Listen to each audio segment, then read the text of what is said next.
Plas Cadnant yr i fan hyn, 200 erw o faint ac yn cuddio'n daclus rhwng Pont Menai a Biwmaris ar Ynys Môn. Fferm oedd Plas Cadnant yn ôl yn yr 11 ganrif ar 15, a mae'r plas yn dyddio yn ôl i 1830, ond erbyn heddiw mae'r ardd yn cael ei hadnabod gan y gwybodaethau gardd fel cyfrinach orau Gogledd Cymru. A 'dych chi'n gwybod be? Dwi mond 'di bod yma am 5 munud a dwi'n gallu gweld yn union pam.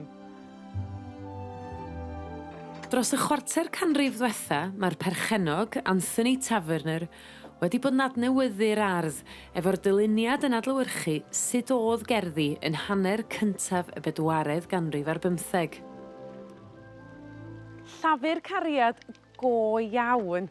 Wel, beth sydd gynnon ni fan hyn ydy 2 acar o ardd o fewn yr murie yma o'n cwmpas ni.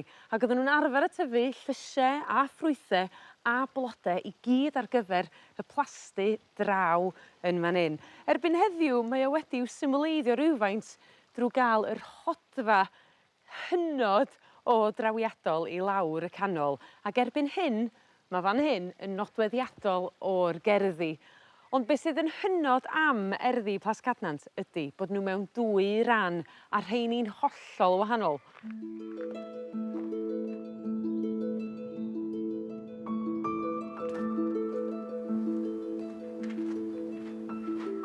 Wrth gerdded trwy'r twnnel bach yn ymyl y wal furiog draw yn fanne, mae bron fel tasa rywun yn paratoi 'i hunen i ddod i mewn i wledd o liw fel sydd o'n nghwmpas i yn fan hyn.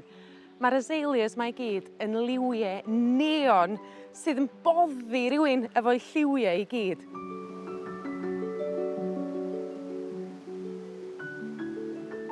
Wel, da ni 'di bod yn rhan ffurfiol yr ardd, da ni hefyd 'di bod yn y lle llawn lliw, a rŵan yr rhan gwaelod yr ardd reit wrth yr afon. A mae 'na deimlad hollol wahanol yn fan hyn. Mae 'na lonyddwch pur yma. A pwy sy'n meddwl 5 mlynedd ar 20 yn ôl, oedd y tyfiant gwyllt i fyny at canghenne gwaelod y coed yn fan hyn. A dyma lle ar i'r gwaith clirio ddechrau.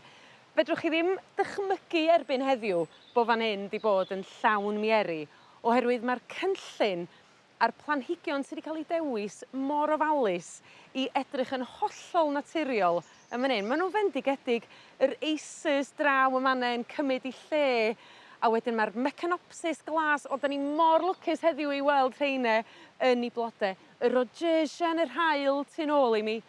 Mae 'na lwythi o blanhigion yma sydd yn licio eu traed yn y dŵr, a mae 'na jyst rhyw deimlad mor bur yma